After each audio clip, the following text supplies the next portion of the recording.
Graça e paz. Vamos iniciar o nosso culto ao Senhor e convido os irmãos para que se coloquem de pé. Vamos iniciar com uma oração.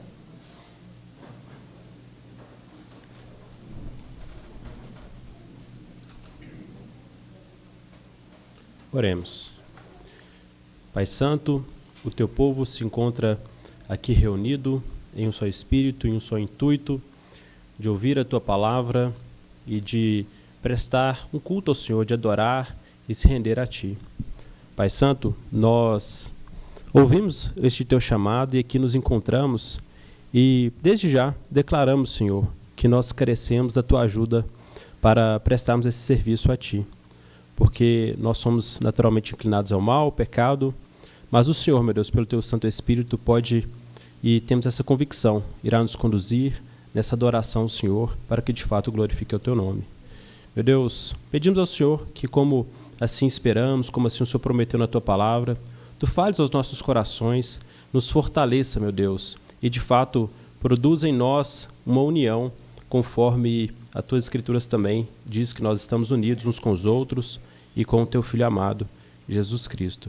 Senhor, fala conosco então, nos fortalece, meu Deus, para o nosso viver diário, aguardando a vinda do teu Filho amado. Assim, oro, meu Deus, no nome dele mesmo, o teu Filho, nosso amigo e Salvador, Jesus. Amém.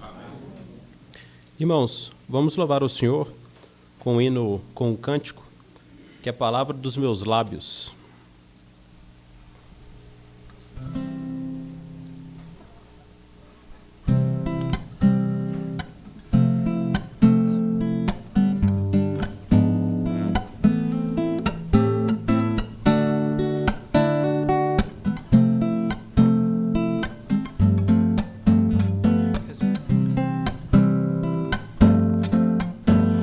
As palavras dos meus lábios e o meditar do coração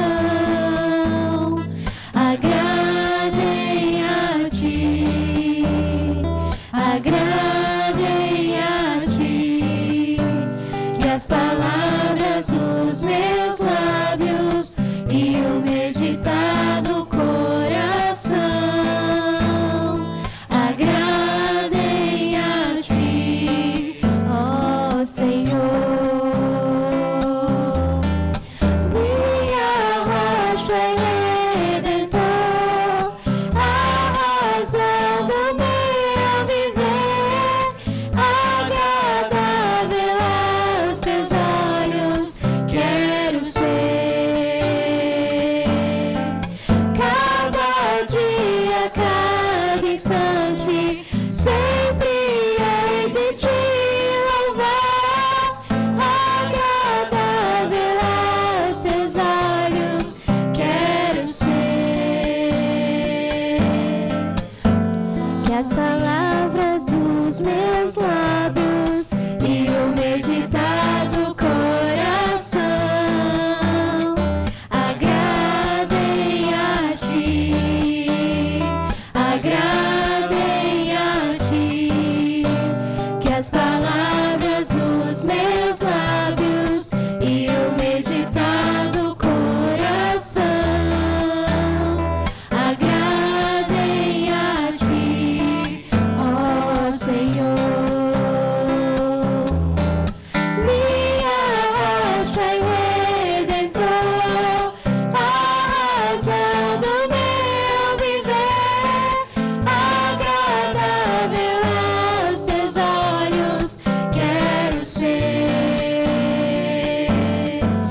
Cada dia, cada instante, sempre hei de te louvar, agradável aos teus olhos quero ser,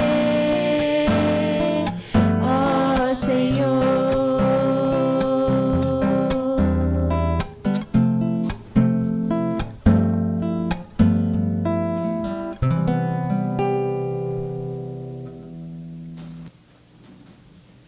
Irmãos, ainda de pé, vamos abrir nossas Bíblias em Efésios, no capítulo 4. Faremos a leitura do versículo 1 ao versículo 6.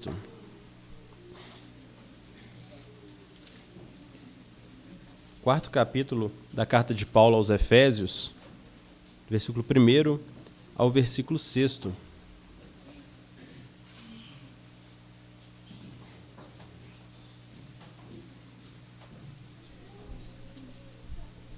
Vamos fazer essa leitura todos juntos? Efésios, capítulo 4, versículo 1 ao versículo 6. Leiamos. Rogo-vos, pois, eu, o prisioneiro no Senhor, que andeis de modo digno da vocação a que fostes chamados, com toda a humildade e mansidão, com longanimidade, suportando-vos uns aos outros em amor, esforçando-vos diligentemente por preservar a unidade do Espírito no vínculo da paz. Há somente um corpo e um Espírito, como também fostes chamados numa só esperança da vossa vocação. Há um só Senhor, uma só fé, um só batismo, um só Deus e Pai de todos, o qual é sobre todos, age por meio de todos e está em todos. Os irmãos podem se assentar. Nós teremos agora alguns minutos para que os irmãos possam, diante do Senhor, confessar individualmente seus pecados. E após alguns minutos de oração silenciosa, Diácono Neemias fará a oração audível.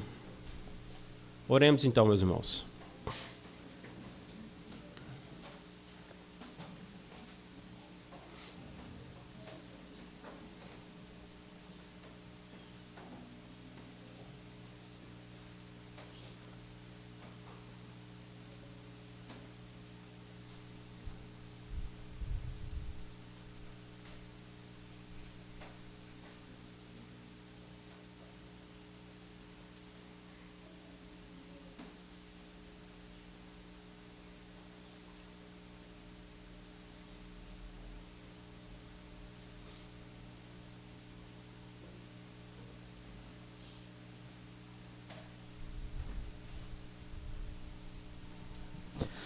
Senhor Deus, eterno Pai, graças te damos, ó Deus, por tua graça que é infinita sobre as nossas vidas. Nos colocamos, ó Pai, diante de ti, te pedindo, ó Deus, perdão pelos nossos pecados. Nos colocamos, ó Pai, com os corações quebrantados, reconhecendo as nossas falhas.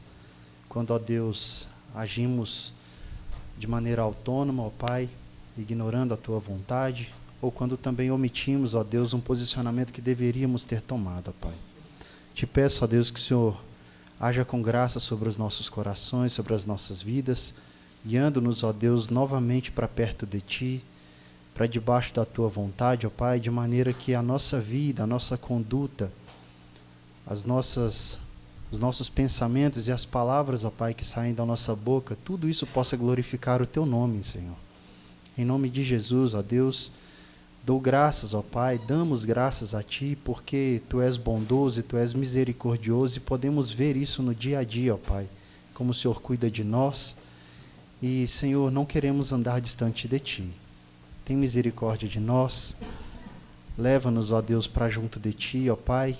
Não nos deixe, ó Deus, sucumbir nos nossos pecados. Tenha misericórdia das nossas vidas, em nome de Jesus. Amém. Os irmãos, vamos mais uma vez de pé. Lemos na carta de Tiago, capítulo 1, versículo 2 ao versículo 8.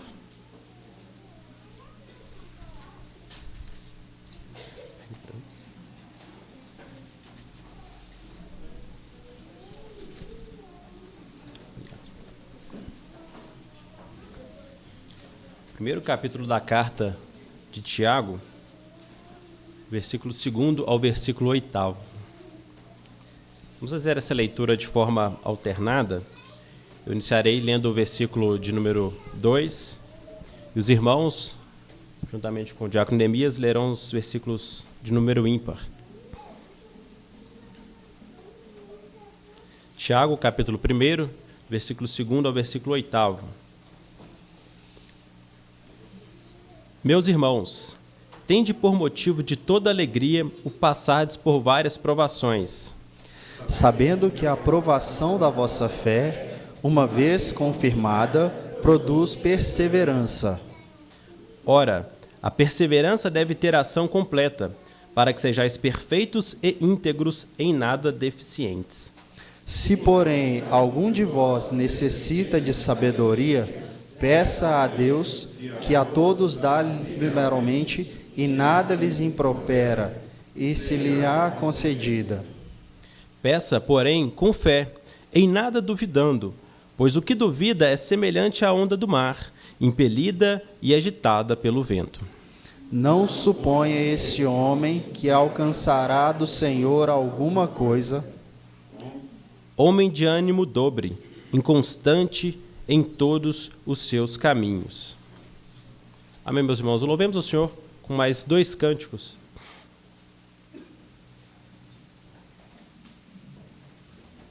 Nós louvaremos o Senhor com dois cânticos, e o segundo, aqueles irmãos que vieram preparados para contribuir, fazer ofertas, dar os dízimos, entregar os dízimos, será o momento oportuno, no segundo cântico.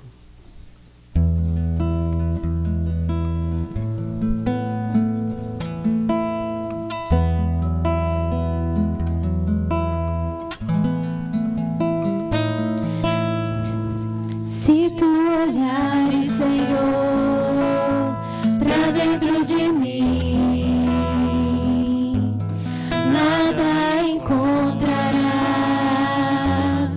de bom. Mas um desejo eu tenho de ser transformado. Preciso tanto do teu perdão, dá-me um novo coração, dá-me um coração igual ao teu, meu mestre, dá-me um coração igual ao teu, coração disposto a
vestes do sangue lavei, e das tuas águas bebi, para ser uma oferta agradável a ti, minha vida a ti consagrei. Meus dons e talentos são pra te servir, meus dons preciosos são teus. Não vejo razão na minha vida sem ti, tu és meu Senhor e meu Deus.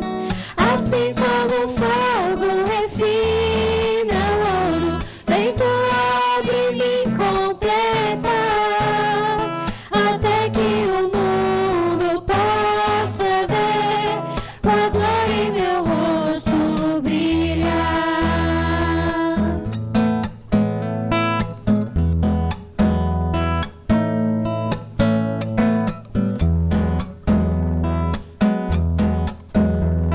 A tua palavra escondi, guardada no meu coração,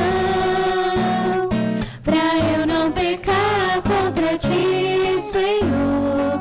A tua palavra escondi, minhas vestes do sangue lavei, e das tuas águas bebi, pra ser uma oferta agradável a ti, minha vida a ti consagrei. Meus dons e talentos são pra te servir, meus dons preciosos são teus. Não vejo razão na minha vida sem ti, tu és meu Senhor e meu Deus. Assim como o fogo refina o ouro, vem tua obra e me completa, até que o mundo possa ver tua glória e meu rosto brilhar. Até que o mundo possa ver tua glória e meu rosto brilhar. Até que o mundo possa ver tua glória e meu rosto brilhar.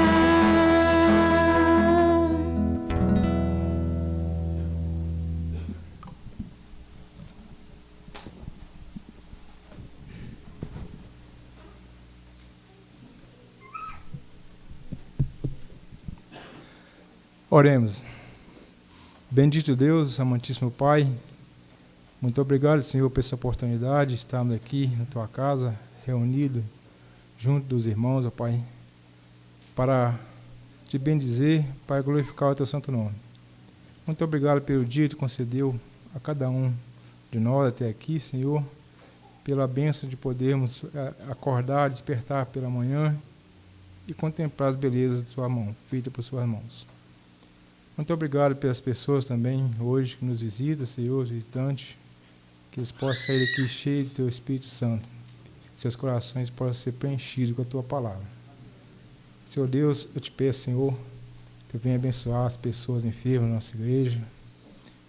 Lembramos aqui do nosso irmão Evanor, que Tu possa estar visitando ele naquele leito de hospital e concedendo a ele, Senhor, a cura, se for a Tua vontade.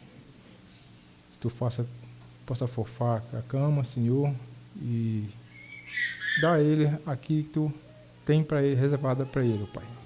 Em nome de Jesus nós confiamos nisso e te pedimos, porque Tu é um Deus de poder, pode tudo em nós e por nós. Muito obrigado a Deus também pelos dízimos e as ofertas que foi alçado do vosso laço. Possa estar abençoando as mãos que assim o fizeram. Que possa estar derramando bênçãos, que sempre possa ter recursos para ofertar a Ti. E as mãos que irão administrar também sejam guiadas, coordenadas por Ti. Em nome de Jesus que eu te peço e te agradeço. Amém.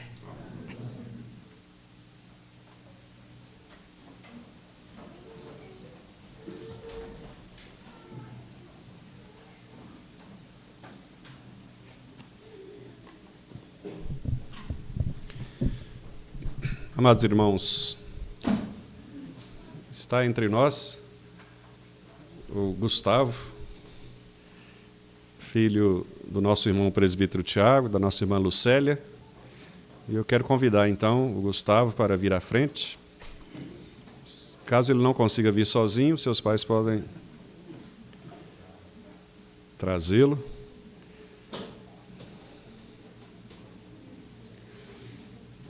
O Lucas e a Laurinha também, se quiserem vir, podem vir.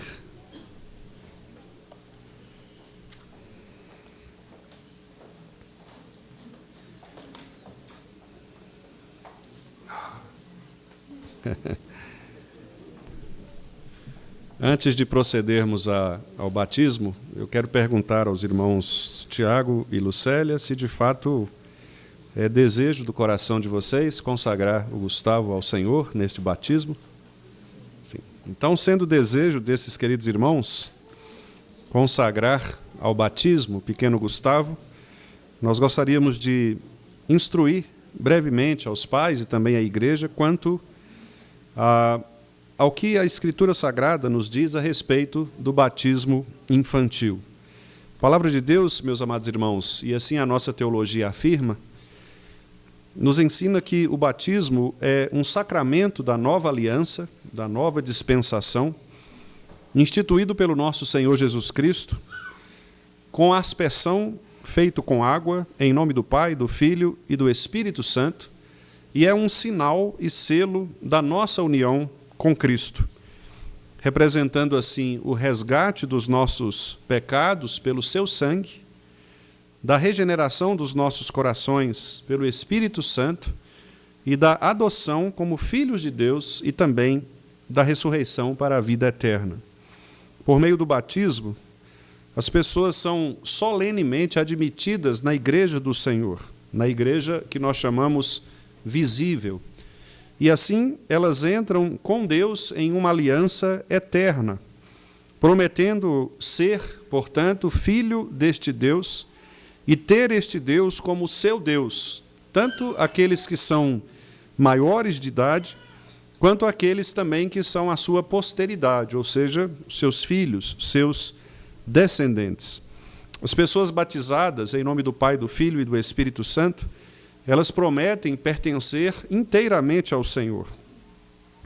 E, meus irmãos, os filhos dos crentes, eles também são chamados para terem este direito, ou seja, de também serem introduzidos na família do Senhor. Muito embora o Gustavo não possa responder por suas próprias palavras o compromisso de fazer parte da família da aliança, os seus pais que já receberam do Espírito Santo a iluminação acerca da salvação e por meio de Cristo Jesus eles foram admitidos na família da fé, estes pais então agora apresentam o Gustavo à igreja visível do Senhor para que o Gustavo faça parte desta igreja visível e no tempo devido, quando assim lhe tiver a razão, ele poderá admitir pelas suas próprias palavras a sua fé no Senhor. Então, o que os pais fazem neste ato não é garantir necessariamente a salvação do Gustavo. Ele precisará, por decisão própria, dizer sim também à igreja do Senhor e a Cristo, primeiramente.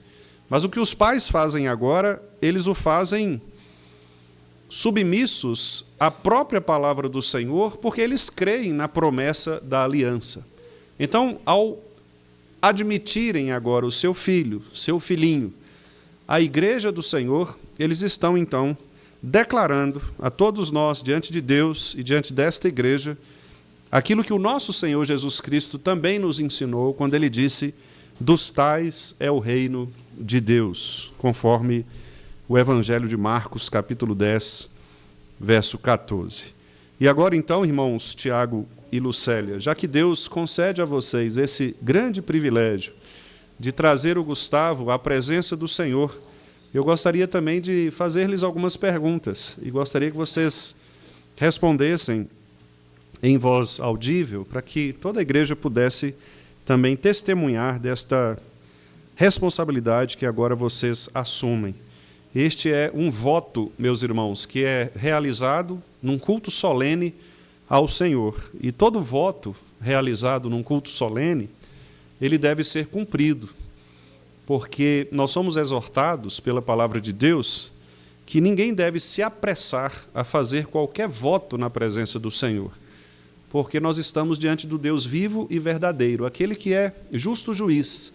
Portanto, as perguntas que os irmãos responderão aqui são perguntas extremamente importantes e também perguntas que os responsabilizam, não apenas agora, mas enquanto vocês estiverem em vida, para assim continuarem mantendo esta promessa ao Senhor e também à igreja. E eu insisto nisso porque, infelizmente, muitos votos que são feitos em culto solene, na presença de Deus vivo e verdadeiro e da igreja, alguns deles são rompidos, alguns deles são quebrados por causa da dureza do nosso coração, dos nossos próprios pecados. Então é necessário que, ao fazermos votos ao Senhor, nós o façamos sustentados pela graça de Cristo Jesus, para que não quebremos esses votos e assim também não atrairmos contra nós a ira do Senhor. Então eu quero perguntar aos irmãos Lucélia e Tiago o seguinte: vocês continuam crendo em Deus Pai Todo-Poderoso, Criador do céu e da terra? Vocês continuam crendo que Jesus Cristo é o único Filho e também o nosso Senhor, e Ele foi concebido por obra do Espírito Santo, nasceu da Virgem Maria, padeceu sob o poder de Pôncio Pilatos, foi crucificado, morto, sepultado, ressurgiu dos mortos ao terceiro dia, subiu ao céu e está assentado à mão de Deus Pai Todo-Poderoso, de onde há de vir para julgar os vivos e os mortos? Creem nisso? Creem ainda no Espírito Santo, numa só igreja, na comunhão dos santos, na remissão dos pecados, na ressurreição do corpo e na vida eterna? Então, crendo nestas coisas, vocês agora prometem, meus irmãos, diante do Senhor e diante desta igreja, que se for o Senhor Deus servido, conservar a vida deste seu filho, Gustavo, até a idade da razão, vocês prometem instruí-lo na crença seguida pelo povo de Deus, como vocês veem ensinada nas Santas Escrituras? Prometem? Prometem também ensinar o Gustavo a ler, para que ele leia por si mesmo a santa palavra do Senhor. Prometem orar por ele e com ele, servir-lhe vocês mesmos de bom exemplo, de piedade, esforçando-se por todos os meios designados por Deus para criá-lo na disciplina e na admoestação do Senhor? Prometem?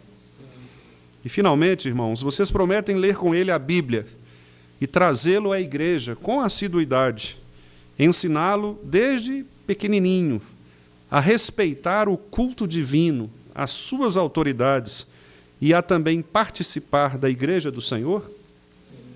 Amém, queridos irmãos. Então, nós vamos nos colocar de pé, toda a igreja, e nós vamos proceder, então, ao ato do batismo, consagrando assim ao nosso Deus, com muita alegria em nosso coração, a vida do pequenino Gustavo e também da sua família. Pedi o irmão Everton para me ajudar.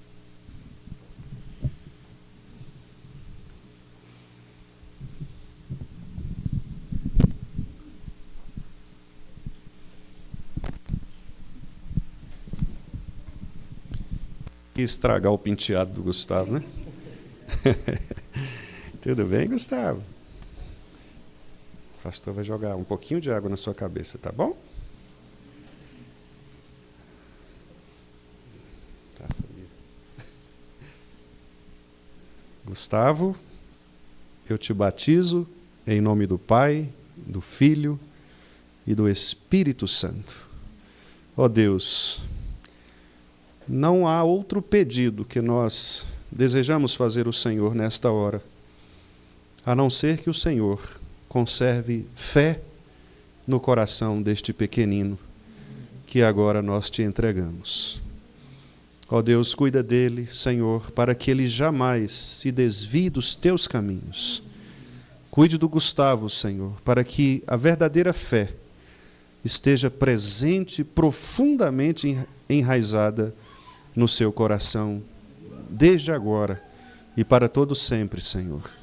Nós queremos, Pai, que ele cresça em conhecimento e graça, e que ele possa testemunhar do Senhor para todos quantos, ó Deus, a palavra do Senhor for necessária. Que o testemunho, Pai, do Gustavo seja impactante, para que ele, de fato, tudo que fizer, faça, ó Deus, para a glória do Senhor. Nós queremos te pedir esta bênção, Pai Santo, no nome de Jesus Cristo, nosso grande amigo, Senhor e Salvador. Amém. Ainda de pé, queridos, eu quero convidar o presbítero Emerson que venha à frente e ore por esta família. Nós sabemos, é muito amigo, né, da família, então eu gostaria de também pedir a este irmão que agora ore pelo Tiago, pela Lucélia, né, para que Deus possa continuar abençoando esses irmãos.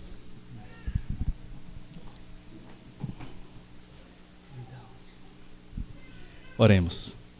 Santo Deus, maravilhoso Pai, nós rendemos graças ao Senhor, porque o Senhor é bondoso para conosco, ó Deus. O Senhor é quem sustenta as nossas vidas, sustenta os nossos passos na presença do Senhor.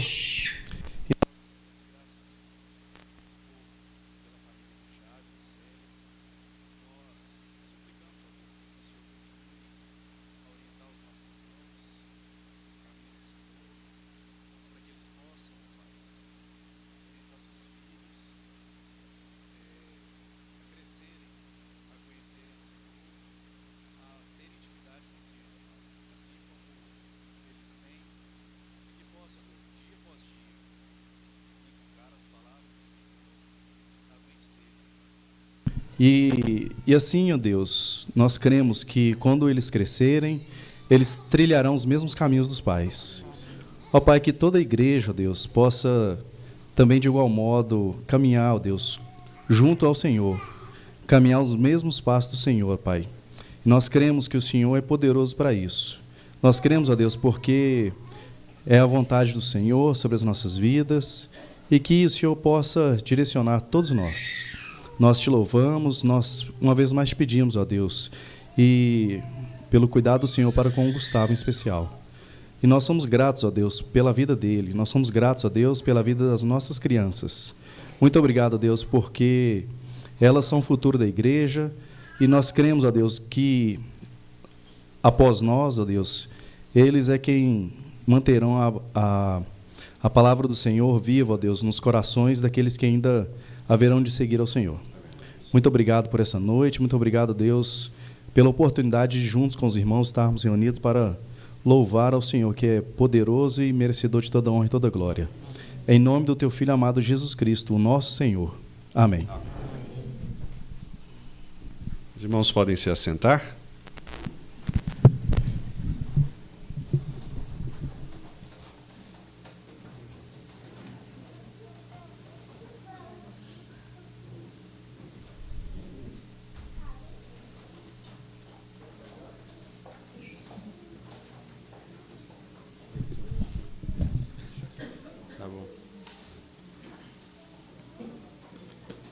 Que bom, meus irmãos, ver o Senhor concedendo a bênção da família à família do irmão Tiago, mais um filho, e a todos nós, mais um irmão em Cristo. Meus irmãos, nas Escrituras Sagradas nós encontramos aquilo que o Senhor quer que nós creiamos e aquilo que Ele requer de nós. E foi do agrado do Senhor deixar um pequeno resumo dessa sua vontade a nós, que são os 10 mandamentos, que nós encontramos em Êxodo, no capítulo de número 20. E o 7º mandamento é: não adulterarás. Mas, como eu disse, esse é apenas um pequeno resumo. E nessa noite nós leremos aquilo que os irmãos de Westminster ensinam, que nós podemos aprender ou inferir desse mandamento. E nós faremos isso pela leitura da resposta da pergunta de número 138. Quais são os deveres exigidos no 7º mandamento? Já está projetado. Vamos fazer essa leitura todos juntos, em uma só voz? Leiamos a pergunta primeiramente. Quais são os deveres exigidos no 7º mandamento? Os deveres exigidos no 7º mandamento são castidade no corpo, mente, afeições, palavras e comportamento, e a preservação dela em nós mesmos e nos outros. A vigilância sobre os olhos e todos os sentidos, a temperança, a conservação da sociedade de pessoas castas, a modéstia no vestuário, o casamento daqueles que não têm o dom da continência, o amor conjugal e a coabitação, o trabalho diligente em nossas vocações, o evitar todas as ocasiões de impureza e resistir às suas tentações. Amém, meus irmãos. Ouçamos agora a palavra do Senhor por meio do instrumento de Deus, reverendo Wendel.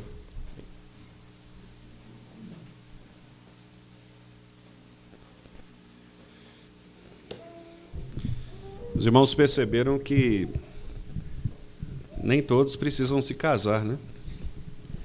Então está aí um consolo para os solteiros, porque o texto que nós lemos diz que aqueles que não conseguirem, não é? Estes se casem. Mas se alguém conseguir manter a pureza, mesmo solteiro, ótimo, né? Não há nenhum problema com a solteirice. E outra coisa que eu gostaria de dizer é que eu quero incentivar os irmãos a terem filhos. E, de preferência, meninos.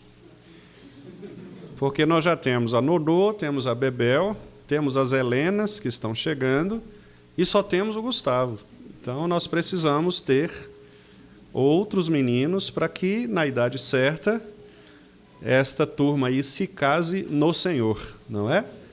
Então, aqueles que ainda estiverem aí com os seus ventres em funcionamento, orem ao Senhor para que Deus possa também nos abençoar e abençoar a todos, não é? Com filhos.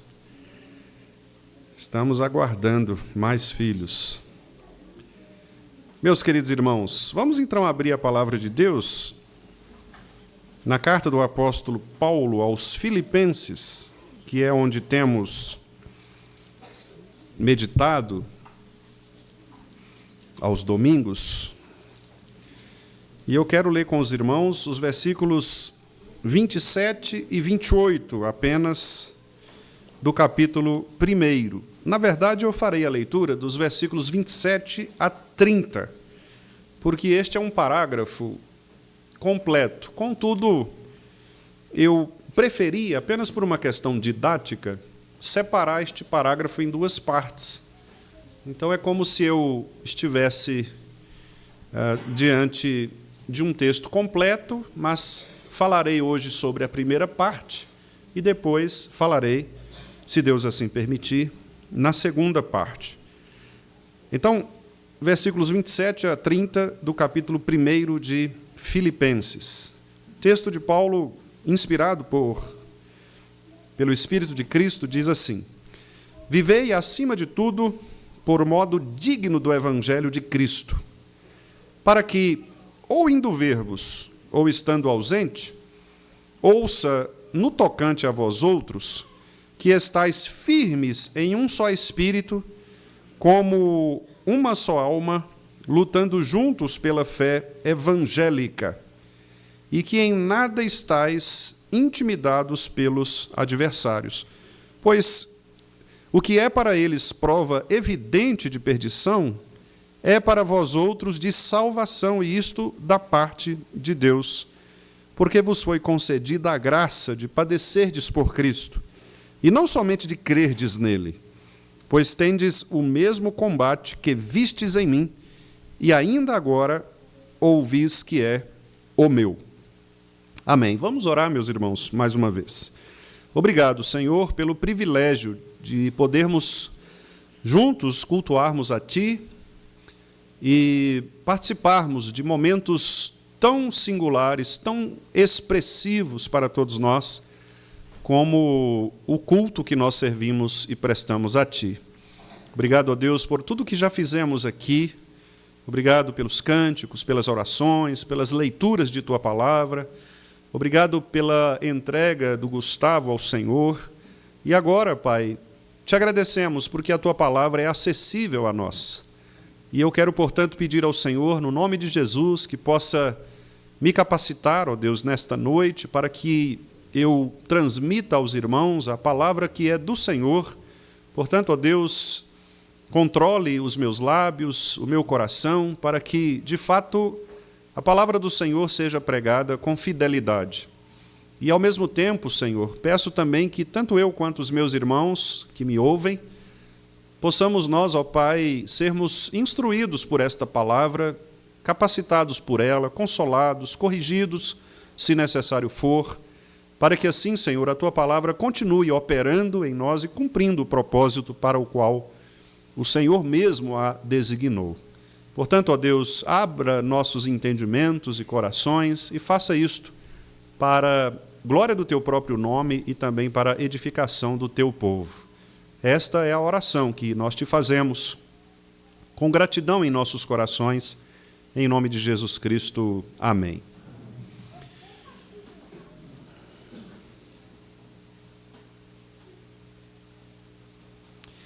Meus irmãos queridos,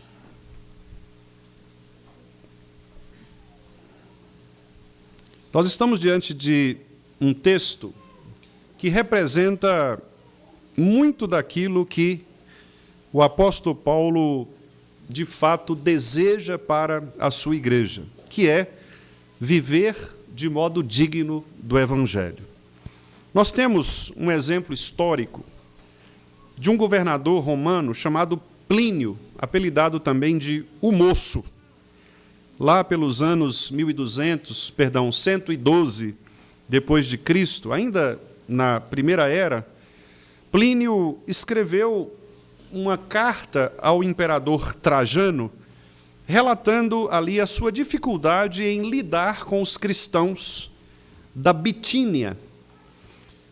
Isso porque a fé daqueles irmãos crescia de tal maneira que incomodava aqueles da região.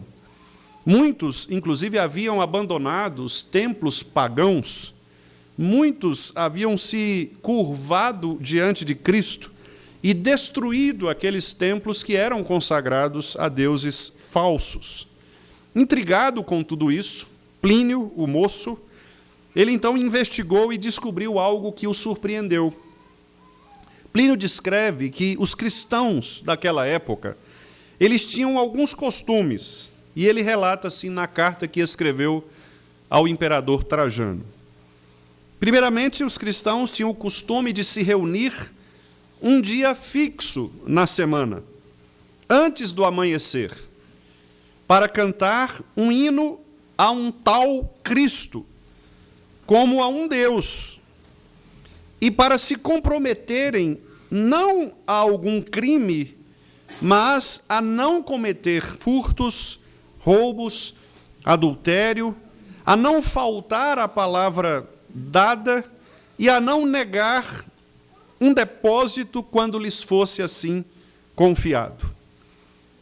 Trajano então recebe estas palavras e também reflete acerca daquilo que Plínio havia narrado em sua carta. Vejam, portanto, que aqui nós temos o exemplo de um inimigo do Evangelho, no caso o Império Romano, sendo obrigado a reconhecer que os cristãos viviam de um modo digno, um modo diferente, pelo menos. Paulo já havia ensinado isso décadas antes aos filipenses, quando, neste texto que lemos, ele escreve então: portai-vos de modo digno do Evangelho de Cristo Jesus.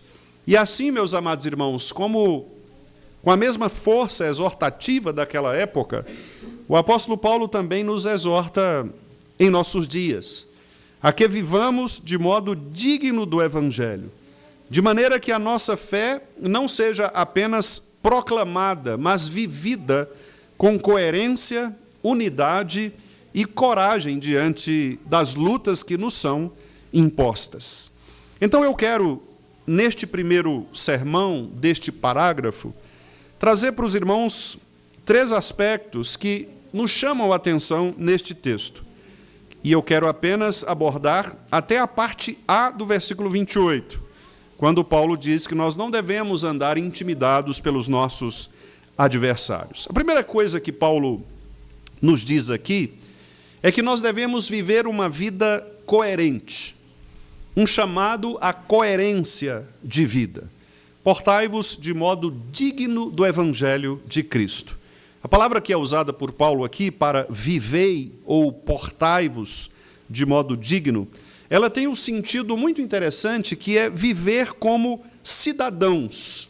Viver como cidadãos no reino, na terra, no país onde nós estamos, e como cidadãos nós então refletirmos o viver proposto por Cristo Jesus.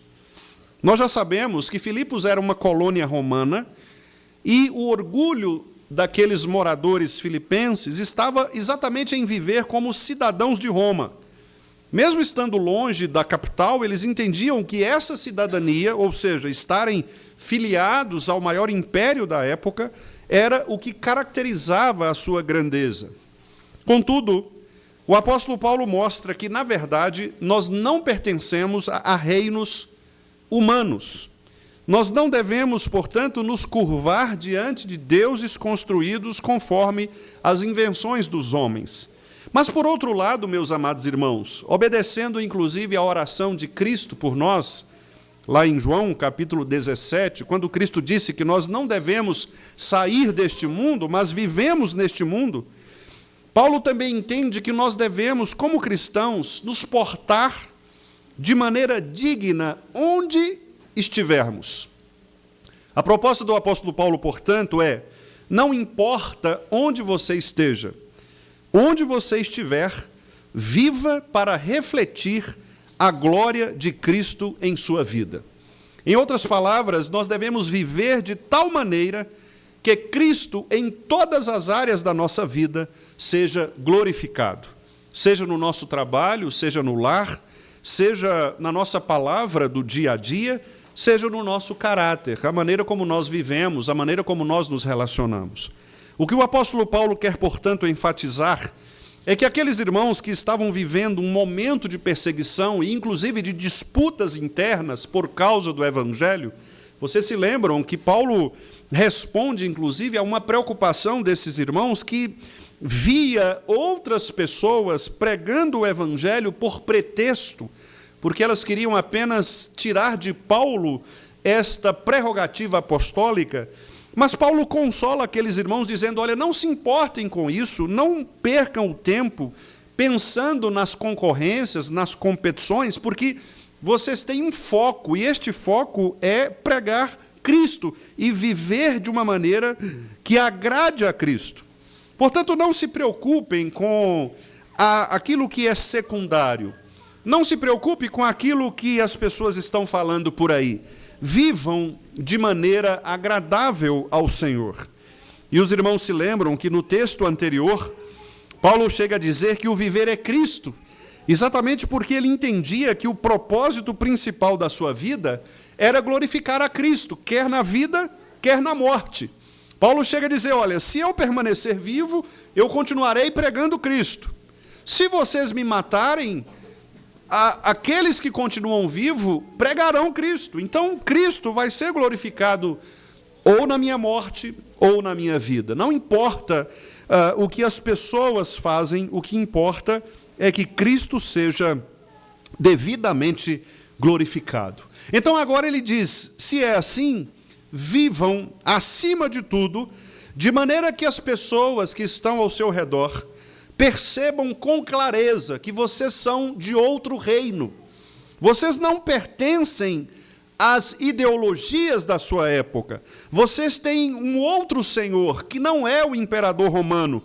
Vocês devem, portanto, se curvar diante deste Senhor, para que por meio disto, Cristo seja glorificado nas vidas de vocês e vocês se tornem também testemunhas deste Evangelho. Vivam, acima de tudo, por modo digno do Evangelho. A dignidade de que Paulo diz aqui é exatamente vivermos de uma maneira que glorifique a Cristo. A dignidade de que Paulo diz é a coerência da vida cristã. E, meus irmãos, às vezes nós somos indignos do Evangelho que nós declaramos professar. Isto porque nós prometemos seguir a Cristo naquilo que fazemos, mas por qualquer coisa que nos desafia, nós perdemos a noção da responsabilidade que nós assumimos diante do Senhor. Nós perdemos, muitas vezes, a coerência com aquilo que nós deveríamos fazer diante de Cristo e das pessoas. Por isso, no momento do batismo aqui do Gustavo, eu insisti que muitas vezes nós fazemos votos diante de Deus no culto solene ao Senhor, mas nós quebramos estes votos também, logo assim que podemos quebrar. Eu me lembro aqui de situações que envolvem ministros do Evangelho, pastores.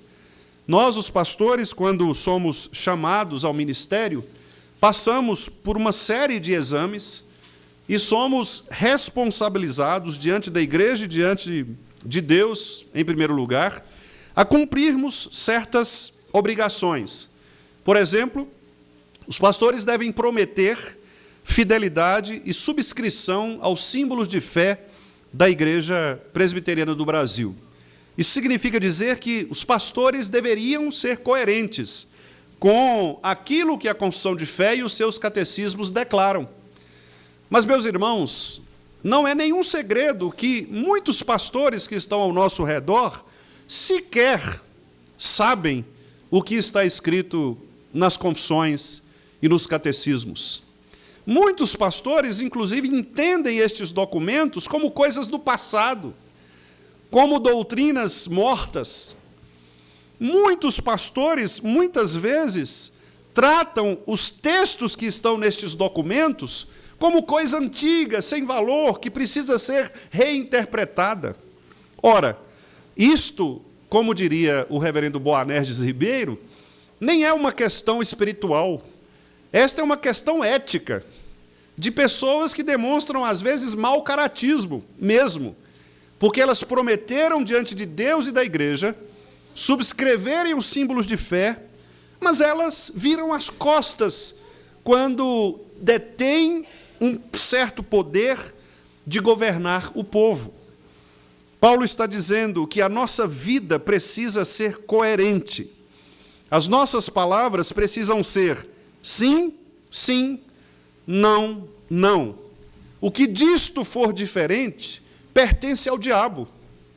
Portanto, se nós prometemos algo diante de Deus, nós devemos fazê-lo.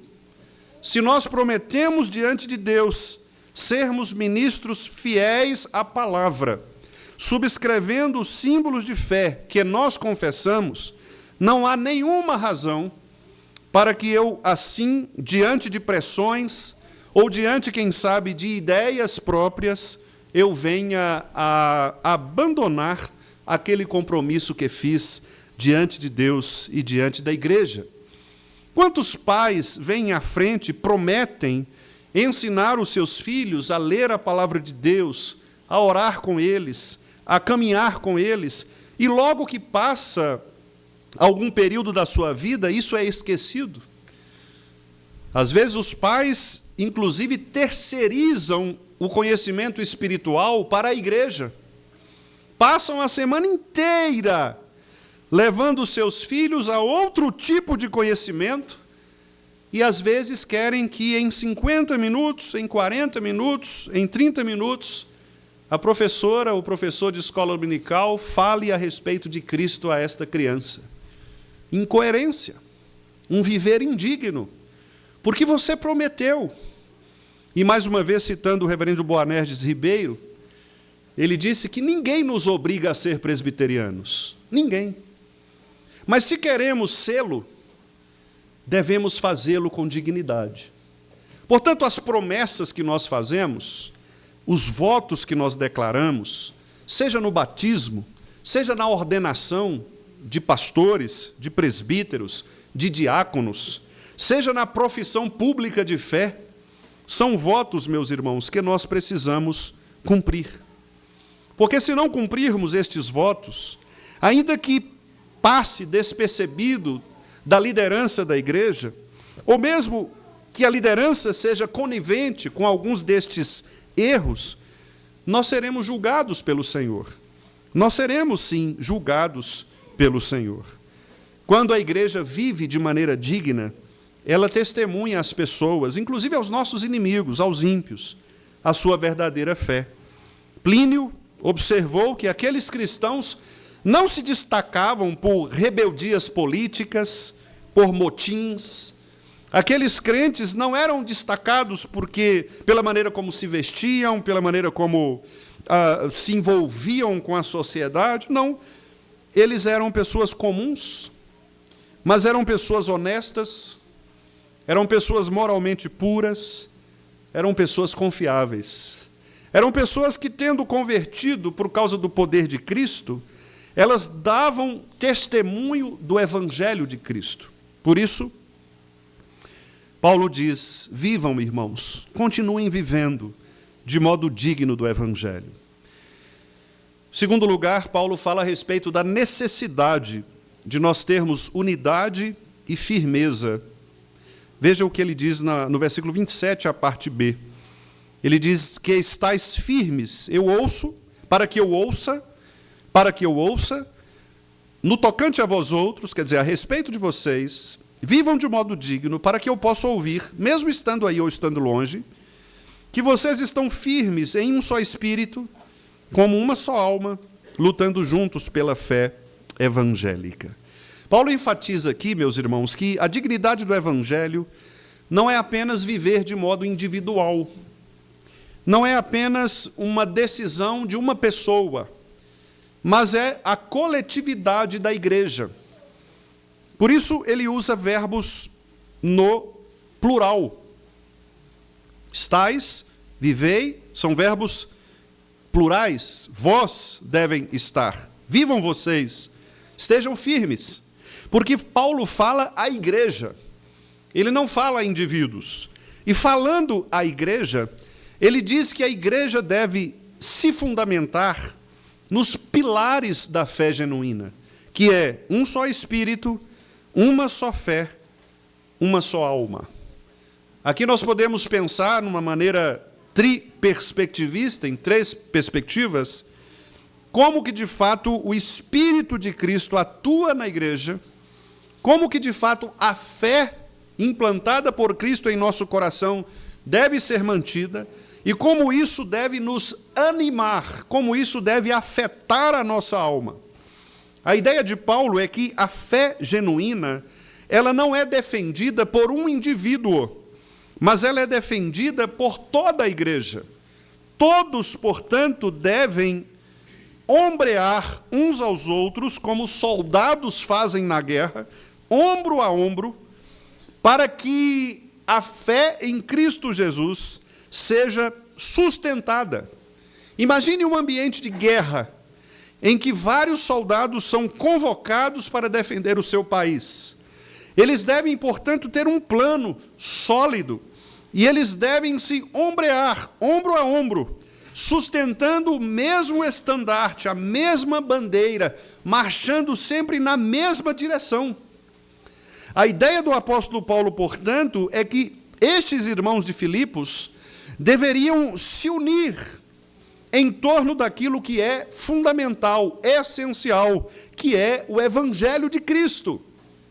A verdadeira fé, a unidade da igreja, portanto, não se constrói em outra coisa, senão pela seriedade do Evangelho de Cristo. A unidade da igreja, meus amados irmãos, só pode ser mantida em torno da verdade da palavra. A unidade da igreja não se faz por meio de gostos pessoais, mas por aquilo que a Escritura estabelece.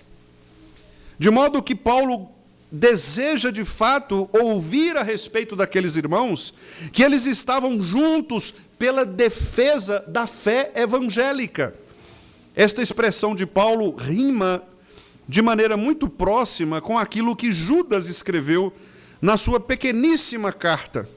Judas, também preocupado com esta penetração de lobos vorazes, de indivíduos que ele diz que entraram na igreja com dissimulação para perverterem o evangelho de Cristo, Judas diz o seguinte: amados, quando eu empregava toda a minha diligência para escrever-vos acerca da comum salvação, foi que me senti obrigado a corresponder-me convosco, exortando-vos a batalhardes diligentemente pela fé que uma vez por todas foi entregue aos santos.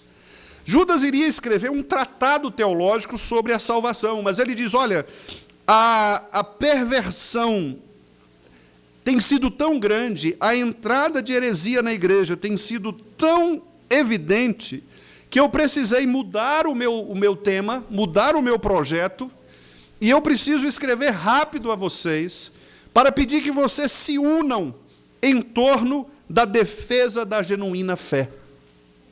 Portanto, meus amados irmãos, não há unidade na igreja se não houver unidade em torno da verdade. Se duas pessoas falam propostas diferentes em relação à palavra de Deus, uma delas estará errada. Porque a verdade de Deus é apenas uma. Não há duas verdades. Há um só Deus, um só Senhor, que é Pai de todos, age por meio de todos, está em todos, um só Senhor, uma só fé, um só batismo. E Paulo agora repete, um só Espírito, uma só alma, lutando juntos pela fé evangélica. Portanto, viver de modo digno também significa vivermos como soldados que marcham para defender o seu país.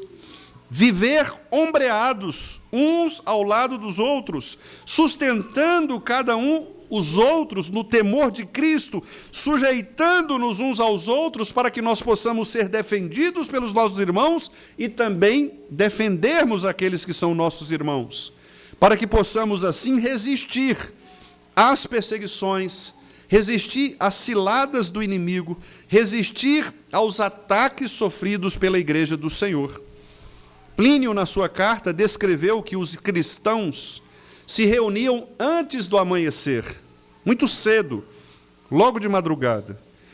E isto não era porque eles gostavam de fazer isto, é porque era o único momento, a única hora do dia que era menos provável haver perseguição.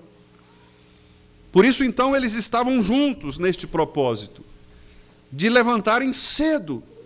Assim também fazem os nossos irmãos coreanos, que também foram perseguidos. É por isso que você ouve falar que na igreja da Coreia, a maior igreja do mundo, a igreja presbiteriana Sarang, você tem reuniões de oração que começam 4 da manhã, 5 da manhã. E às vezes nós achamos que é porque eles eram perseguidos pela Coreia comunista, a do norte. E essa Coreia comunista, na Guerra das Coreias, matou muitos cristãos. E eles então se acostumaram a levantar de madrugada para orar ao Senhor, para escaparem da perseguição, assim como estes nossos irmãos também do primeiro século. Risco de perseguição, de prisão, de morte. Onde estavam os crentes? Eles estavam juntos. Nós lemos em Atos que eles tinham tudo em comum. Eles estavam juntos. Eles partiam o pão de casa em casa. Mas não era porque a irmã Júlia fazia um pão de queijo tão gostoso que eu ia lá para visitá-la. Não é porque eu ia tomar um cafezinho. Eles estavam de casa em casa porque a perseguição era extrema. E eles precisavam se proteger. Então, não havia igrejas como nós temos hoje. Eles não podiam sair nas ruas para cultuar ao Senhor como nós podemos fazer. Então, eles iam de casa em casa, porque se eu fosse só na casa da Vanessa toda semana, alguém ia desconfiar da movimentação e, muito provavelmente, eu seria preso, nós seríamos mortos. Então, eu tinha que revezar, uma hora na casa do Mateus, uma hora na casa do irmão Josué, uma hora na casa do Emerson, outra hora na casa do Ronaldo 2, do Ronaldo 1, né? Porque senão eles iam pegar a gente. Então, eles estavam de casa em casa, e eles tomavam a ceia juntos, falando baixinho. Não podia nem cantar, por isso que você não tem música no Novo Testamento. Não tem música. Tem gente que fala, tá vendo? No Novo Testamento não tem música, então vou tirar tudo. Não tem nada a ver, porque eles não podiam fazer barulho. E crente gosta de fazer barulho, vocês sabem disso, né? Pegou um violãozinho, um negócio aqui, já, pá, o negócio já, né? Lá não podia, porque tinha um silêncio. Então eles nem cantavam. Se cantavam, diz a história, que eles solfejavam. Solfejar é ficar assim. Não é, Sr. Josué? Não é isso? Então eles cantavam lá. Né? Baixinho, solfejavam, porque eles não podiam fazer barulho. Então Paulo está falando, irmãos, tempos de perseguições são tempos trágicos. Se vocês não se unirem, o que será de nós? Então vivam de maneira digna do Evangelho, diante das pessoas, sejam honestos, sejam crentes de verdade, deem bom testemunho da palavra de Deus e fiquem firmes, porque na perseguição não há quem seja pior ou melhor, todos vocês estão no mesmo lugar. Eles não vão querer saber, Miriam, se você é arminiano ou se é calvinista.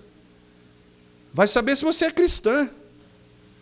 Se um perseguidor muçulmano vier até nós para nos matar, ele não vai querer saber se você é calvinista, se você é luterana, se você é zwingliana. Ele vai dizer, você crê em Jesus? Creio. Pum, acabou, morreu. É simples assim, Cristo nos une. E é triste, meus amados irmãos, como nós percebemos o nível de divisão que há no cristianismo. Nós somos muito divididos, não apenas no que diz respeito a denominações, porque basta você olhar na nossa rua, você vai ter um exemplo claro disto, mas também no que diz respeito à nossa convivência interna. Ou seja, nós não fazemos ideia do que significa salvar a pele do nosso irmão. Imagine você e do seu lado a pessoa que você menos gosta na igreja. E eu sei que todo mundo tem alguém que menos gosta na igreja. Talvez até o seu inimigo, a pessoa que luta contra você. E aí você tem um soldado que está apontando a arma para vocês dois. Que diferença vai fazer? Que diferença vai fazer se vocês brigam entre vocês? Escrevendo aos Gálatas, Paulo falou assim, olha, cuidado, porque vocês estão se mordendo tanto que um vai comendo o outro, daqui a pouco os dois vão sumir. E Paulo fala isso. É até engraçado, né?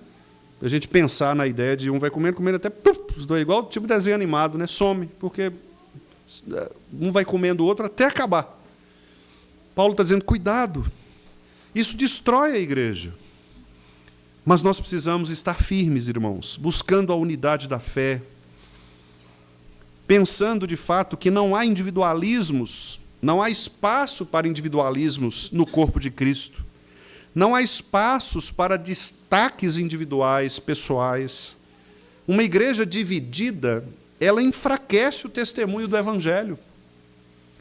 Uma igreja, irmãos, dividida, ela serve como mau testemunho para as pessoas. Imagine os visitantes chegarem na nossa igreja e ouvirem falar de que há divisão entre nós, de que há partidos entre nós, de que há um grupo B e um grupo C, um grupo A, um grupo D. Isto é uma vergonha para nós. Quando Paulo falou a respeito disso para os crentes de Corinto, ele foi enfático ao dizer, nisto não vos louvo. Porque quando vocês se reúnem para pior.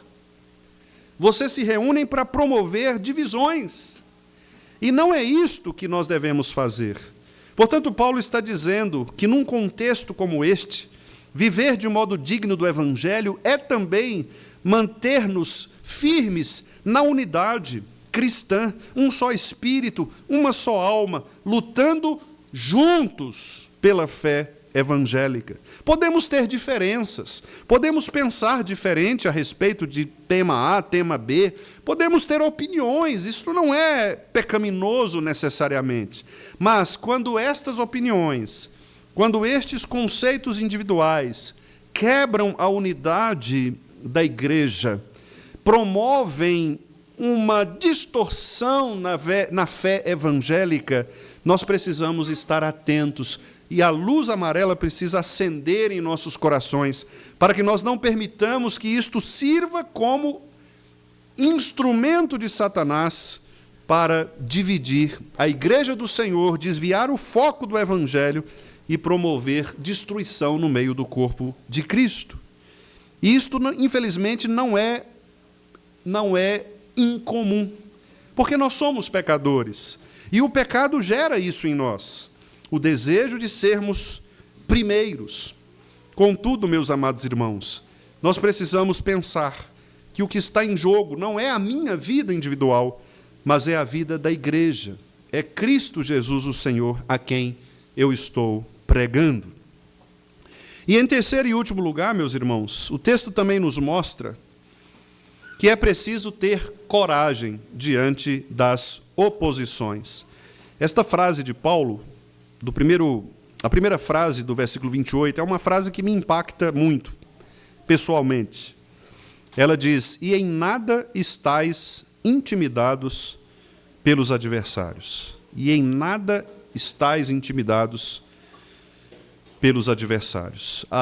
Nós poderíamos pensar aqui, num primeiro momento, que Paulo está falando que nós devemos ser sempre corajosos com aquelas pessoas que, porventura, se opõem a nós. Mas não é neste contexto exatamente de demonstrar força, coragem, diante das oposições, dos adversários, dos inimigos. O que Paulo está querendo dizer é que a nossa verdade, a verdade do Evangelho, ela não pode ser derrotada pelos inimigos. É isto que Paulo quer dizer. Paulo não está falando de uma pessoa individualmente. Quando ele diz em nada estais intimidados, não é que você deve chegar lá e enfrentar um exército inteiro. Você vai morrer se você fizer isso. O que Paulo está querendo dizer é que as portas do inferno não vão prevalecer contra a verdade do Evangelho. Ele está querendo dizer o seguinte: fique tranquilo, porque diante da verdade não há quem possa se opor. Porque a verdade não é um conceito filosófico. A verdade é uma pessoa. A verdade é Cristo. Cristo é a verdade. Foi Ele quem disse isso. Eu sou o caminho, a verdade e a vida. Verdade, portanto, não é um conceito filosófico. Não é um conceito lógico. Verdade é uma pessoa. E quando nós falamos, portanto, que devemos defender a verdade, o que nós estamos querendo dizer é que nós estamos defendendo Cristo. Não é a nossa verdade. Aliás, quando Cristo pegou aqueles chicotes e saiu batendo naquelas pessoas que estavam vendendo coisas no templo, percebe que ali há uma distinção entre a reação que nós temos contra aqueles que nos perseguem e a reação que Jesus teve. A única diferença, Jesus ficou bravo mesmo. Tanto que ele pegou o chicote e saiu batendo em todo mundo. Jesus ficou bravo. Mas a única diferença é que Jesus não estava ali defendendo a si próprio. Ele estava defendendo o Pai, o seu Pai, que é Deus.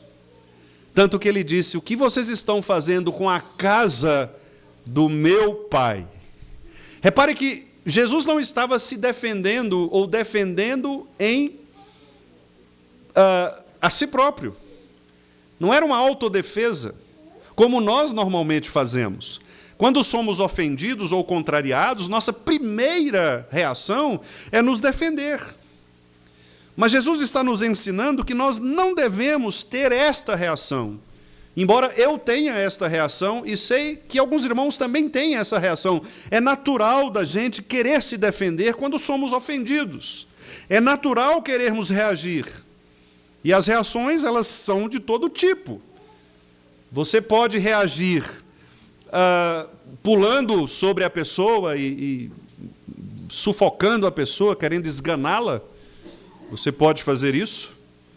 Como o John Stott, certa vez, disse que há pessoas que, para você convencer do Evangelho, você tem que pegar na gola dela, levantá-la mesmo e dar uma chacoalhada, né? Então, às vezes, isso faz parte. Eu sei de uma história, Ronaldo, de um senhor que se converteu, e ele morava na roça, né? Se converteu, ia para a igreja, e a mulher não queria ir de jeito nenhum. E ele falava com mansidão, até que um dia ele apelou, ele pegou um porrete e falou o seguinte: olha, ou você vai na igreja comigo hoje, ou eu te quebro na pancada. Ela foi com medo, né? E se converteu. Né? Então Deus tem seus meios. Não é? Deus tem seus meios. Não estou dizendo que a gente tem que pegar porretes aqui para convencer as pessoas do pecado, mas o que eu quero dizer é que reações, elas são das mais diversas. Há pessoas que não fazem isto, que não falam nada, mas que encerram dentro de si mágoas. Tem gente que fica anos com aquilo no coração, magoado, ressentido, e não fala nada. Você fala, poxa, como que fulano é bonzinho, como que é... Não é nada, é uma cobra. Veneno escorrendo na boca, só que você não vê. Como as cobras, geralmente, né? A não ser a cascavel, as outras não costumam avisar. Elas vão... Por isso que Jesus, inclusive, disse que nós tínhamos que ser serpentes com aqueles que são serpentes. Em outras palavras, fique esperto, porque a cobra, a serpente, ela vem devagarinho, então você fica na moita também, que na hora que ela vier, você corta antes, né? Para que ela não te pique. Às vezes é assim. Há pessoas que são sorrateiras. Elas agem sorrateiramente. Há outros que são mais reativos. Não importa quem seja quem. O que importa é que nós precisamos entender que Paulo deseja não que nós nos defendamos individualmente. Não é a minha honra que eu preciso defender. O que eu preciso defender é a honra de Cristo Jesus, o Senhor. Portanto, quando a verdade de Cristo for desafiada, eu tenho obrigação de me levantar com toda a força e assim denunciar as heresias contra o Evangelho. Se alguém disser para você que você é feio, não fique com raiva desta pessoa, é apenas uma opinião. Talvez você seja feio mesmo, é apenas uma opinião. Mas se ela, porventura, disser que Cristo não é Senhor, aí você não deve aceitar. Você deve dizer para ela, olha, eu posso até ser feio, mas Cristo é Senhor. Uma coisa é nos ofenderem pessoalmente, outra coisa é ofenderem a verdade. Às vezes, o pastor fica bravo quando falam dele, mas mais bravo o pastor fica quando a verdade da Escritura é desafiada, é questionada. Assim deveria ser por todos nós os crentes. Nós deveríamos zelar pela Escritura de tal maneira que nada mais é importante para nós do que a verdade do Evangelho. Irmãos, quantas vezes, e eu sou testemunha disso, quantas vezes nós brigamos para defender o nosso time de coração? Quantas vezes nós brigamos para defender o nosso time de coração? Quantas vezes nós vamos brigar e até ficar com raiva um do outro, porque uns vão comparar Matheus Pereira com Gustavo Scarpa? Duvido que um cruzeirense... Não, eu prefiro Scarpa. Ou o Atlético... duvido, eu prefiro o Matheus. Vai dar briga isso aí. E o Evangelho? Por que nós não defendemos o Evangelho de Cristo com a mesma força que seja das coisas deste mundo? Por quê? Porque muitas vezes aquilo que está no nosso coração é mais importante do que o Evangelho de Cristo Jesus? Esta é a resposta. As pessoas defendem posições, ideologias, ideias humanas. E o Evangelho? E a palavra de Deus? Portanto, Paulo está dizendo, é preciso coragem, irmãos, diante da oposição. Aqueles irmãos estavam prontos para serem levados aos tribunais. Alguns poderiam ser presos, mortos, como, aliás, o próprio Paulo estava preso e logo depois seria morto. Portanto, Paulo quer mostrar que a fé cristã, ela inevitavelmente vai enfrentar oposições. Se você estiver na faculdade, se você estiver na escola, se você estiver no mundo político, se você estiver na igreja, onde você estiver, a fé enfrentará oposições. Sempre se levantará alguém para contrariar a verdade do Evangelho, a Escritura Sagrada. Sempre. E o nosso papel é não nos conformarmos com este século, mas moldarmos a nossa mente com a palavra de Cristo, para que ela mesma seja para nós regra de fé e de prática. Paulo, então, está nos chamando, irmãos, para vivermos sem medo, porque a vitória é do Senhor. A batalha pertence ao Senhor. A vitória é do Senhor. Às vezes, quando algum colega pastor, ou, geralmente, os pastores falam entre si, e alguns deles se desanimam a respeito da reação que muitas vezes a pregação da palavra tem nas igrejas, pastores que são fiéis e que muitas vezes são rechaçados, são às vezes até expulsos das igrejas porque são fiéis à palavra.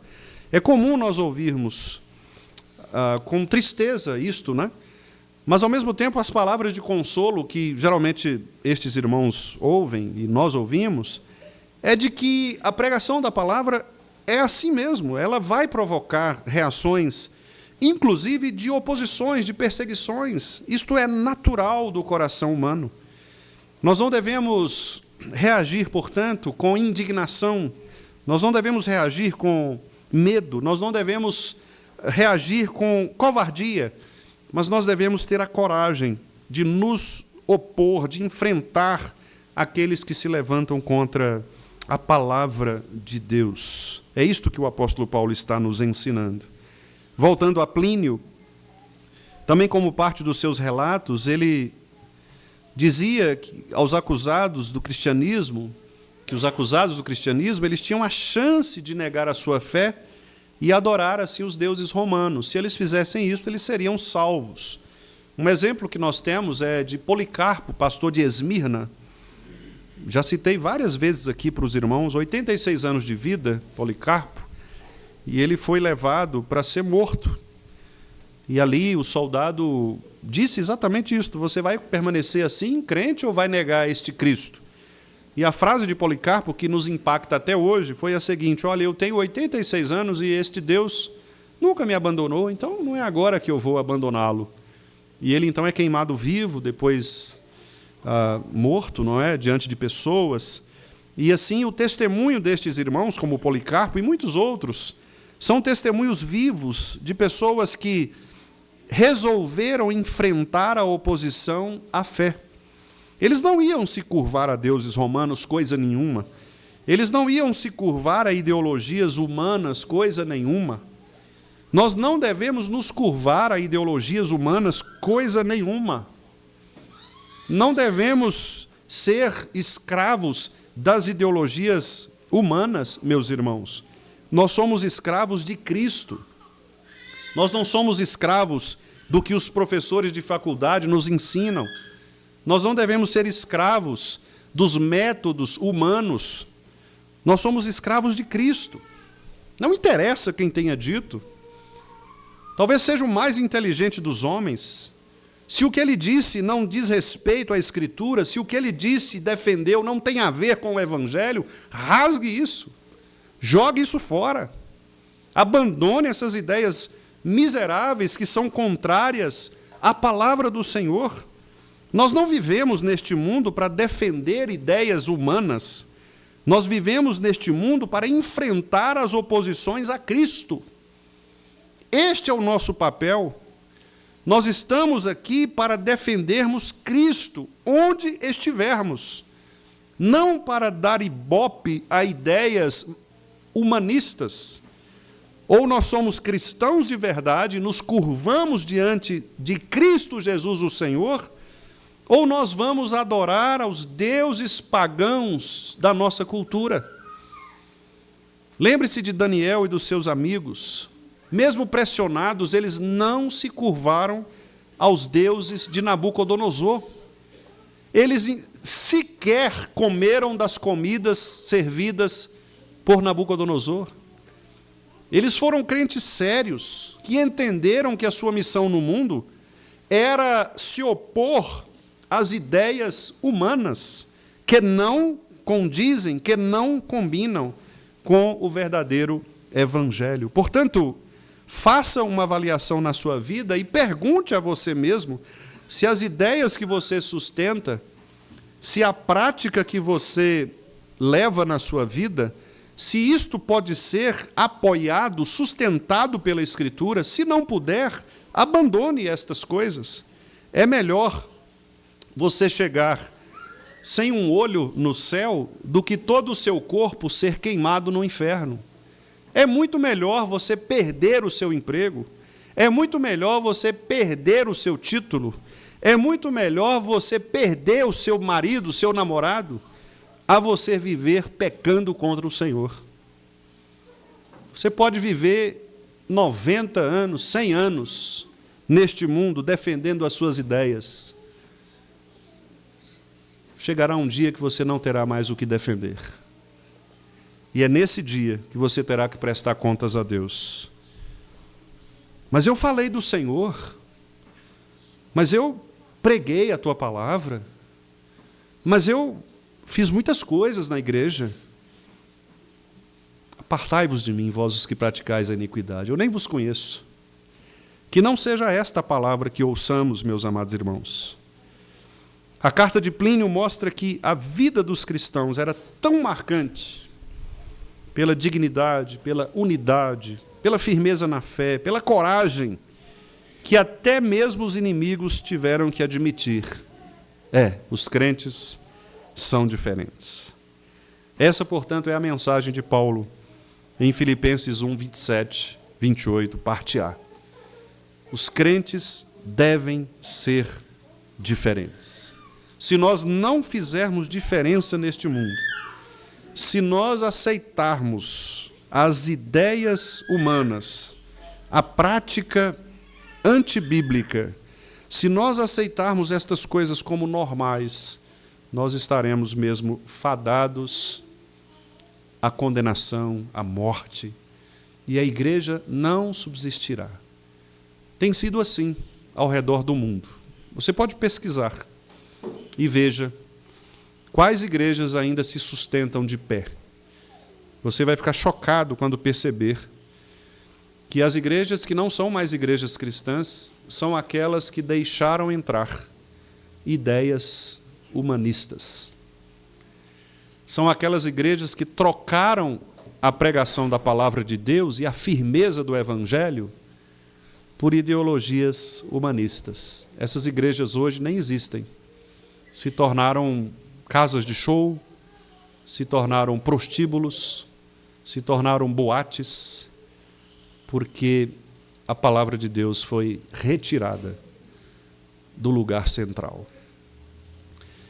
Então eu preciso reafirmar: enquanto Deus nos der vida, enquanto Deus nos der saúde, enquanto Deus nos der capacidade, enquanto nós estivermos aqui, os irmãos ouvirão palavra. Eu creio nisto, e é este o meu compromisso. O compromisso que eu fiz há 16 anos, diante do meu presbitério, de pregar a palavra de Deus, sendo submisso aos símbolos de fé e ao governo da Igreja Presbiteriana do Brasil.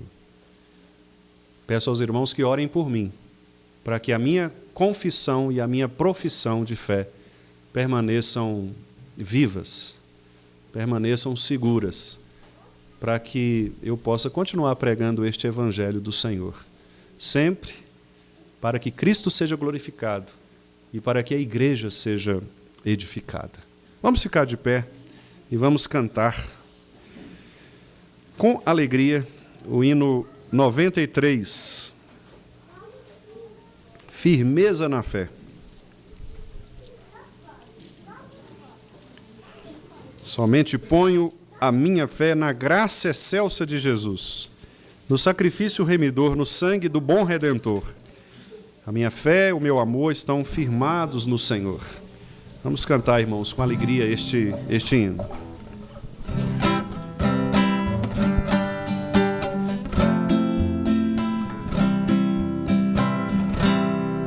Somente ponho a minha fé na graça excelsa de Jesus, O sacrifício remidor, no sangue do bom Redentor.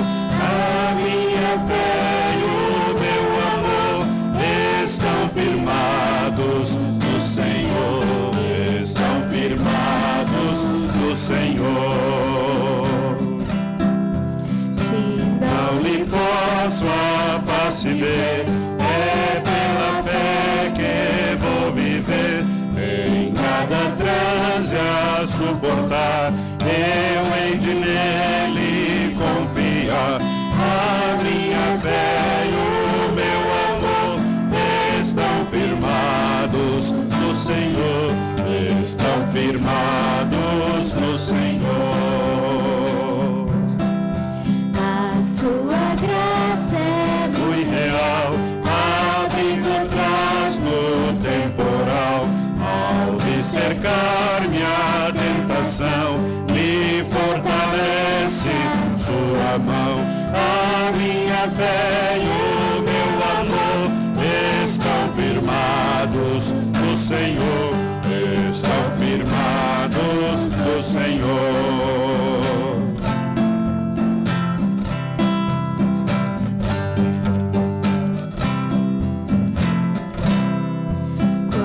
A trombeta ressoar, irei com ele me encontrar, e com os salvos cantarei louvor eterno ao grande Rei.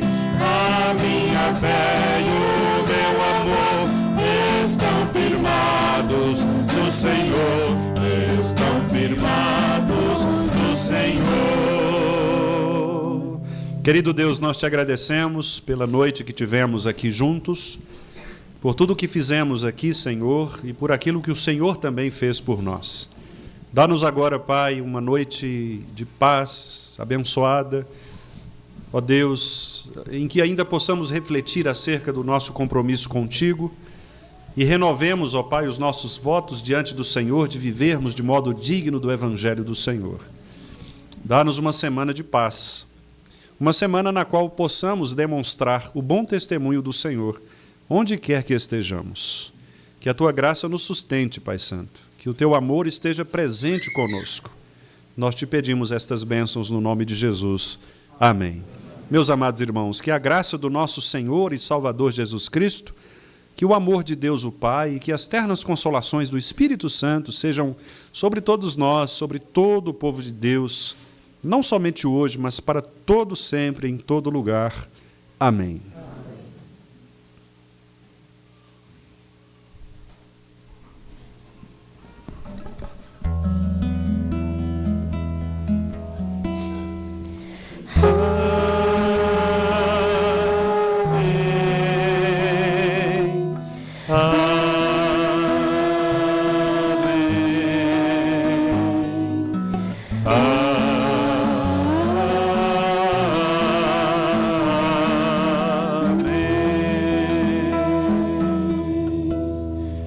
Amém, queridos irmãos, podem se assentar. Eu quero começar agradecendo a presença dos nossos visitantes. Nós temos muitos visitantes conosco hoje. Não vou mencionar os nomes de cada um de vocês, mas vou pedir aos membros da nossa igreja, que por gentileza, identificando visitantes, cumprimente-os, por favor.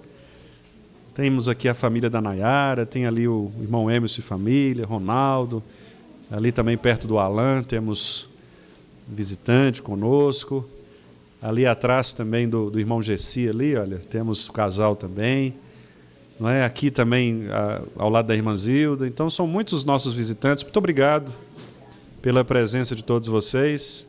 Não vou mencionar os nomes, né, mas todos são muito bem-vindos. Deus os abençoe, Deus os guarde. São todos muito bem-vindos. Estejam conosco, né, sempre que puderem, será um prazer tê-los aqui. Meus irmãos, quero apenas brevemente avisá-los, né, de que a partir do próximo domingo nós abriremos as inscrições para que os irmãos possam indicar os nomes para presbíteros e diáconos. No boletim os irmãos leram e viram que eu coloquei um nome para presbítero e 2 para diáconos. Na verdade, ali é o número de vagas, né? Nós temos uma vaga, que é a do irmão presbítero Emerson, que está vencendo, e temos 2 vagas para diáconos, que são as vagas do nosso irmão diácono Neemias e do diácono Wilson. Então você vai poder indicar o dobro do número de vagas. Portanto, você vai poder indicar 2 nomes para presbíteros e 4 nomes para diáconos. É óbvio que você não precisa indicar. Você vai indicar, diante de Deus, o seu compromisso diante do Senhor, os nomes que você considera aptos, né? Então, não tem problema. Você pode indicar apenas um nome, se você quiser, né? Eu só estou dizendo aos irmãos que o conselho vai, então, depois das indicações, fazer o trabalho de triagem dos nomes e vai disponibilizar, então, 2 nomes para presbítero e 4 nomes para diáconos, sendo que os irmãos votarão em um presbítero e em 2 diáconos, ok? Isso acontecerá a partir do próximo domingo. Os irmãos vão ter todo o mês de outubro para fazerem estas indicações. O conselho vai se reunir logo depois, ao final, depois do dia 31, já ali no início de novembro, em que nós vamos fazer esta verificação dos nomes e, com a graça de Deus, no dia 9 de novembro, nós faremos, então, a eleição. Tá certo? O irmão Tiago também pede para lembrar, né, que, em razão de uma dificuldade pessoal de um dos engenheiros da empresa que vai cuidar da nossa reforma, houve uma necessidade de haver um pequeno adiamento, apenas de uma semana, coisa pequena, né, para o início da reforma. Então, como os irmãos tinham avisado dia 30, apenas para não gerar uma expectativa negativa, né, então a gente está avisando aqui que, na verdade, foi adiado para mais uma semana em razão de uma situação muito pessoal, né, ali de um dos engenheiros, e envolveu ali uma situação que, de fato, não era possível que eles prestassem, né, o serviço como acordado. Ok? Acho que são esses os avisos principais. Os demais nós vamos divulgando ali no grupo da nossa igreja também. Vou pedir ao irmão Serginho para abrir ali essa porta ali, Serginho, por gentileza, para que todos possam sair com segurança. A igreja está muito cheia, irmãos, graças a Deus por isso, né? Então eu vou pedir o auxílio dos nossos diáconos e também o cuidado, né, dos irmãos ao saírem, para evitar, né, acidentes, esbarrões, especialmente dos irmãos idosos, né, as crianças, grávidas, né, para que evitemos qualquer tipo de acidente. No mais, que Deus nos abençoe, nos dê uma semana de paz e, com a graça de Deus, nos vemos nos próximos encontros. Que Deus os abençoe a todos.